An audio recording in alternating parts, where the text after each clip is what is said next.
This is Meet Sean, where we break down real life topics insurance, annuities, real estate, travel planning, and home ownership so you can make smarter moves. Subscribe so you don't miss the next episode. Picture this.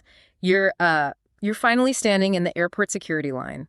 Your bags are perfectly packed. You've got your boarding pass queued up on your phone, and you are just totally ready for an absolute adventure. Oh man, yeah, that is the best feeling. Just pure anticipation. Right. I mean, you're thinking about the incredible street food you're going to eat, the architecture, taking all those photos. But then right as you're taking off your shoes and, throwing your laptop into that plastic bin, this kind of nagging, cold anxiety creeps in. Oh, I know exactly where you're going with this. Yeah, that sudden thought of, wait, did I actually take care of my health prep? And it's a terrifying thought to have when you're 2 hours from wheels up, especially when you consider the numbers we're looking at today. The numbers are actually wild. They really are. Depending on where you're going, the sources say between 22 and 64% of international travelers face some kind of illness during their trips. I mean, that is well over half the people on your flight potentially getting sick. It is a massive vulnerability. And there's this really fascinating behavioral paradox here. There was a 2023 study published in the Journal of Travel Medicine that looked at this exact phenomenon. Okay, what did they find? Well, they found that despite those incredibly high illness rates, despite the fact that you basically have a coin flip chance of getting sick, only 36% of U.S. travelers actually seek professional health advice before they travel. Wow, just 36%. Yeah. We have this glaring blind spot, when it comes to international travel. Okay, let's unpack this because it's so true. We spend literally hours and hours researching the best, hidden local coffee shops, right? Yeah. We read thousands of reviews for some 2-hour snorkeling excursion. Oh, absolutely. Carefully curating the perfect wardrobe for the climate. Exactly, but we treat our own immune system, the actual biological vehicle we need to enjoy the trip, like a total afterthought. We just sort of assume that because we feel fine at home, we'll, magically feel fine in a completely different hemisphere. Which is a huge gamble. A really bad one. So our mission for this deep dive is simple. You are going to get a prioritized, foolproof checklist for your travel health preparation. From the timeline of your biology to the physical gear in your bag to the invisible safety nets that could literally save you from financial ruin. And the overarching theme here, whether you're looking at the CDC guidelines or the travel prep frameworks from places like Carter Travel Excursions, is prevention. Right, stopping it before it happens. Exactly. Most travel-related health issues, they are just random acts of bad luck. They're entirely predictable variables. You really don't have to be part of that 64% statistic if you just map out the biological and logistical risks ahead of time. So let's start with the biological timeline because, you can't just buy a functioning immune response at the duty-free shop on your way to the gate. Definitely not. The sources all point to a very specific golden rule here. Your health prep needs to start 4 to 6 weeks before your departure date. Why is that specific window so crucial? Right. So that 4 to 6 week window isn't just some arbitrary administrative suggestion to get you to book a doctor's appointment. It's the literal speed limit of human biology. Okay, break that down for me. Well, when you get a vaccine, your immune system doesn't instantly flip this protective switch. The vaccine introduces an antigen, which is basically a harmless fragment or a weakened version of a pathogen. Like a decoy. Exactly.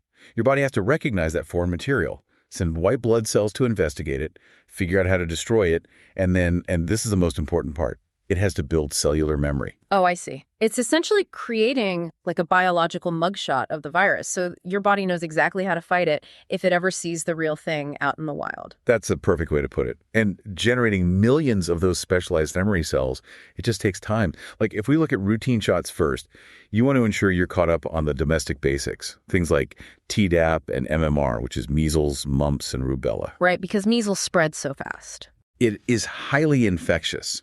It spreads incredibly fast in large groups of unvaccinated people, which, if you think about it, perfectly describes almost every major international transit hub, train station, or crowded tourist destination on Earth. Yeah, you're literally shoulder to shoulder with people from all over the world.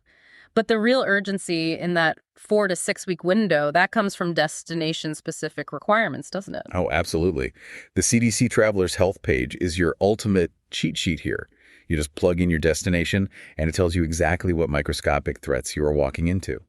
And people need to understand that some of these medical requirements have actual legal teeth. Like, it's not just a suggestion. Yellow fever is the classic example of that. If you're traveling to certain parts of sub-Saharan Africa or South America, yellow fever is a serious localized health concern. It's a viral hemorrhagic disease transmitted by infected mosquitoes. That sounds intense. It is. Because it's so severe, many countries don't just recommend the vaccine, they legally mandate it. But here's the catch. The vaccine must be administered at least 10 days before your arrival to be considered valid. 10 days. So wait, which means if you show up at immigration with a certificate proving you got the shot, say, 6 days ago, you are entirely out of luck. Completely. You could literally be denied boarding at your home airport or even turned away at the border of your destination. Just sent right back home. Yeah. They use this specific document called the International Certificate of Vaccination or Prophylaxis. It's often called the carton or yellow card. The yellow card, right. Yeah, it's like an early form of a global biological passport that dates back decades. If that yellow card doesn't show the 10-day maturation period, the border agents, they will view you as a biological risk to their population, and they will put you on a plane home. That is brutal. I mean, imagine planning a bucket list trip for a year, spending thousands of dollars, and being put on a flight back home because you missed a 10-day biological window. It happens. Yeah. And some defenses take even longer to build than that, like hepatitis A, which is a liver infection transmitted through contaminated food and water. Which is pretty common in a lot of places. Right. It's highly recommended for travel to most developing countries. But to get full, long-term immunity, it requires a 2-dose series spaced 6 months apart. 6 months? Yeah. I mean, even the initial dose needs a couple of weeks to offer robust protection. Or, if you're heading to rural areas of Southeast Asia, you might need the Japanese encephalitis vaccine. That's a 2-dose series that takes about a month to complete. You simply cannot rush these biological processes. Okay, wait, let me stop you there, because I know someone listening right now is flying out on Friday, and today is Tuesday. Oh, boy. Right. They haven't looked at the CDC page. They haven't booked a clinic. Are they just completely out of luck? Like, is there even a point in calling a travel clinic 3 days before a flight? Or do they just, cross their fingers and buy extra bug spray? No, they absolutely still need to go to the clinic. Right. While early is obviously the goal, late is vastly better than nothing. The medical toolkit isn't limited to just long-term vaccines. Healthcare providers can prescribe crucial, immediate-acting medications. Okay, like what? Give me an example. Let's look at malaria.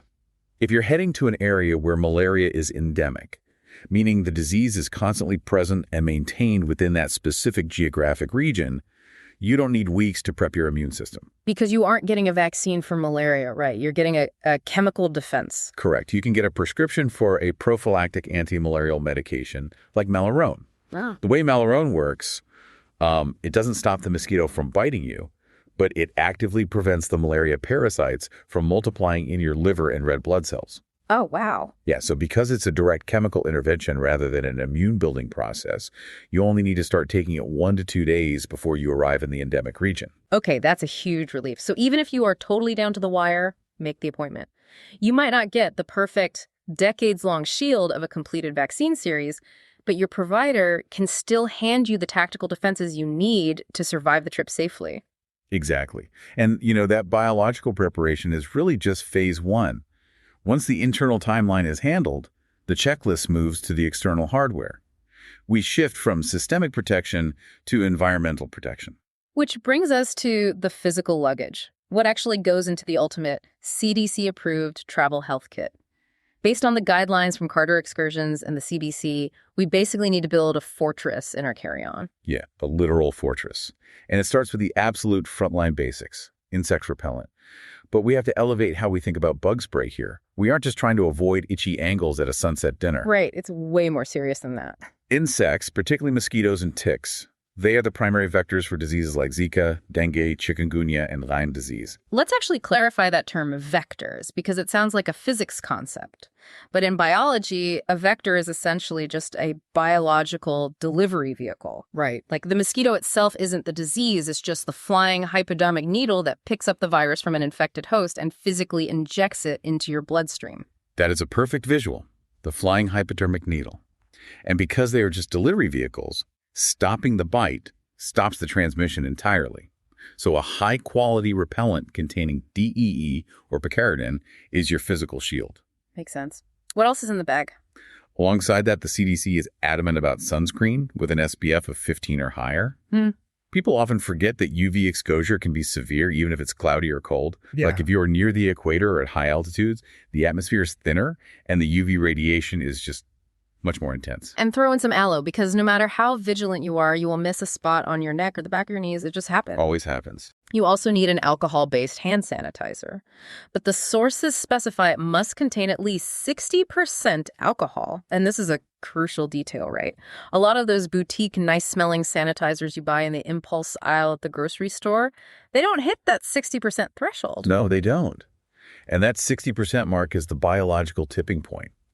Alcohol works by denaturing proteins. It literally bursts the cell walls of bacteria and viruses. Oh, wow. Yeah, if the concentration is under 60%, it doesn't destroy the cell. It mostly just moves the germs around on your hands. You really need that high concentration to execute the chemical breakdown. So we have the bug spray, the sunscreen, the medical-grade sanitizer, and water disinfection tablets. But beyond the over-the-counter aisle, the absolute core of your travel health kit revolves around prescriptions. Specifically, preparing for the most common, unglamorous reality of international travel, traveler's diarrhea. Oh, yeah. The statistics on this are staggering. Yeah. The data shows that traveler's diarrhea affects between 30 and 70% of travelers heading to high-risk areas. That is huge. It is. If you are going to parts of Asia, Africa, or Latin America without a plan for contaminated food or water, you're essentially guaranteeing your trip will be interrupted. It always feels so unfair, doesn't it? Like, the locals can drink the tap water and eat the street food without blinking, but the second we have, like, one piece of ice in our drink, we're bedridden for 3 days. What is actually happening in our stomachs there? It really comes down to microbiome shock. The local population has been exposed to the specific strains of bacteria in their water supply, like certain types of E. coli or Campylobacter, since they were children. Right, so they're used to it. Exactly. Their immune systems and their gut flora have adapted to coexist with those microbes. Your stomach, however, is completely naive to those specific local strains. It has no idea what's hitting it. Right. So when you drink that water, your immune system identifies those bacteria as hostile foreign invaders, and it initiates a massive violent purge protocol to flush them out of your system. Which completely ruins the vacation. So the fix isn't just writing it out, right? The heavy hitters in your health kit should be targeted antibiotics, like ciprofloxacin or azithromycin. Having a prescription for ciprofloxacin in your bag is an absolute game changer. It's a targeted strike. Unlike taking something preventatively, which can mess up your natural gut health, you hold the antibiotic in reserve. Like a backup plan. Exactly. If you get hit with a severe bacterial infection, you start the Cipro immediately.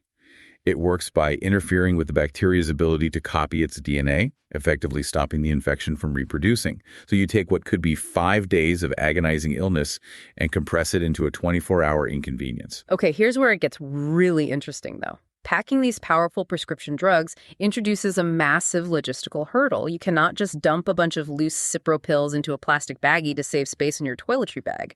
You absolutely must keep your prescriptions in their original pharmacy-labeled bottles. Yes. International customs agents are fundamentally looking for illicit substances and smuggling. If you hand a border agent a Ziploc bag full of unlabeled white pills, you are triggering every red flag in their protocol. It's a terrible idea. It really is. It can lead to your life-saving medication being confiscated, or worse, you could be detained while they test the substances. The original pharmacy label is your legal proof of what the drug is and that a doctor authorized you to have it. Think about packing logistics this way. You would never check your physical passport in a suitcase, hand it over to an airline agent, and just pray it meets you on the luggage carousel in Paris. You guard it, you keep it on your person. That's a great analogy. Your essential medications require that exact same VIP treatment. Always, always pack your antibiotics, your antimalarials, and your daily prescriptions in your carry-on bag. Because checked bags get lost. It is a fundamental, inescapable reality of global aviation. If your clothes get lost over the Atlantic, you buy a new shirt in Paris. But if your custom-dosed heart medication or your specific antimalarials get lost, you are facing a life-threatening crisis in a country where you don't speak the language, don't know the healthcare system, and cannot easily get a refill. Your carry-on really is your survival kit. So, okay, we've essentially built a biological fortress around the body with vaccines 4 to 6 weeks out. And we have the physical antibiotics and repellents in our carry-on. But biology and physics, they don't care about your prep. You can do everything perfectly, step off a cobblestone curb in Rome, and shatter your ankle. What happens when your physical kit is completely outmatched by reality? That is the exact moment you cross the threshold from self-reliance to relying on the local medical infrastructure. And this brings us to the bureaucracy of safety. The invisible safety nets. We have to shatter a very dangerous, very common illusion that traps thousands of travelers every year. Let's do it. Many people assume that the expensive domestic health insurance they pay for every month just automatically travels with them. I genuinely used to believe that. You think, I have great coverage, I have a card in my wallet, I'm good. It's a really logical assumption, but it is frequently a complete fiction. The reality is that domestic health insurance plans and Medicare notably often provide zero international coverage. Zero. The moment you cross the border, your policy is void. Which means if you are in a traffic accident in Thailand, you are personally, financially responsible for the entirety of your emergency medical care out of pocket. And the financial stakes here are terrifying. The sources highlight some numbers that are just hard to wrap your head around. Travelers can easily face hospital bills of $80,000 for emergency care in foreign countries. Easily. And if you're in a remote area and need a medical evacuation, the costs become astronomical. Say you're hiking in a mountainous region and suffer complex trauma that the local rural clinic just cannot handle. A medical evacuation can cost anywhere between $50,000 and $200,000. Because a medical evacuation is not just the airline holding a seat for you in first class. It often involves chartering a specialized medical Learjet equipped as a flying intensive care unit. Oh, wow. Yeah, it's staffed with a flight nurse, a respiratory therapist, and they have to coordinate international airspace clearances on a few hours' notice. The logistics are staggering, which is why the price tag is hundreds of thousands of dollars. But it's an entirely avoidable financial catastrophe.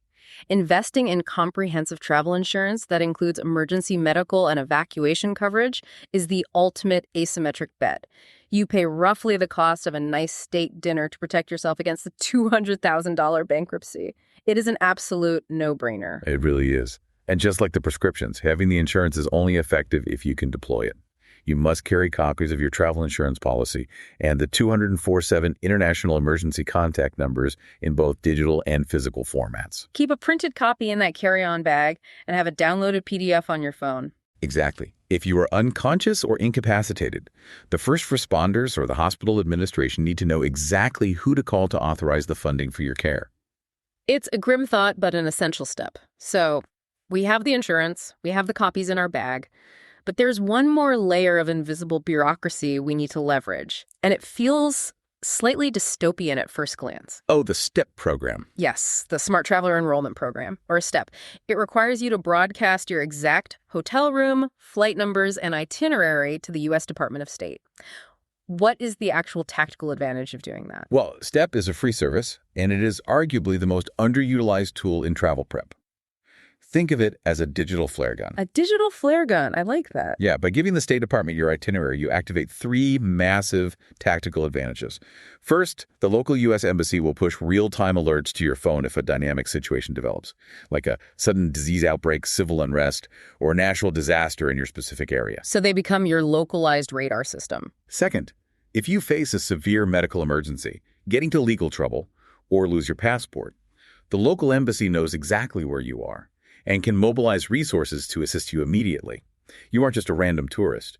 You are an enrolled citizen on their grid. And the third reason, which is arguably the most comforting for the people left behind, is that it creates a secure communication bridge. Oh, yes. Like if a massive storm takes out the cellular networks in the country you are visiting, but there is a family emergency back in the States, your family can contact the State Department.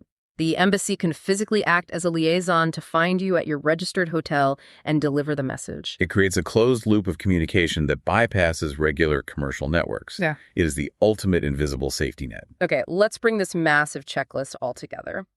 We started with the jarring reality that up to 64% of travelers get sick, but only 36% bother to prepare. By taking this deep dive with us, you now have the blueprint to engineer those odds entirely in your favor. The prioritized health checklist is really straightforward when you break it down. First, respect the biological timeline. Start your preparation 4 to 6 weeks out to allow your body to build cellular memory from routine and destination-specific vaccines, like the yellow fever Carchon. And if you're late, still go. Get those immediate chemical defenses like antimalarials. Second, build the environmental fortress in your carry-on. High concentration 60% hand sanitizer to burst bacterial cells, DET to block disease vectors, and heavy-hitting prescriptions like ciprofloxacin to stop travelers' diarrhea in its tracks. And keep those pills in their original pharmacy bottles to breeze through customs. And finally, secure the invisible saving nets. Do not trust your domestic health insurance. Purchase international medical and evacuation coverage to shield yourself from six-figure medical flights. Print your policy details and enroll your exact itinerary in the STEP program so the local embassy serves as your digital flare gun. Knowledge is truly most valuable when it is understood and applied. You're systematically eliminating the chaotic variables of global travel. Which leaves us with a really fascinating, lingering thought for you to mull over as you pack for your next trip. We just spent this entire deep dive discussing how to meticulously prepare for the absolute worst. We talked about hemorrhagic fevers, shattered ankles, microbiome shock, and $200,000 emergency evacuations. It is a lot of dark stuff to focus on. It sounds stressful, but consider this. Does hyper-preparing for illness and disaster actually change the psychological experience of the trip itself? By taking all of those vague, nagging anxieties you felt in the airport security line, formalizing them into a rigorous checklist, and checking them off one by one, do you actually buy yourself the freedom to be more spontaneous and carefree once you finally land? That's an incredible point. Does over-preparing for the worst fundamentally give you the permission to fully, fearlessly experience the best? Something to think about while you pack that carry-on. That's it for today's Meet Sean. If this helped, follow the show and share this episode with one person who needs it. See you next time.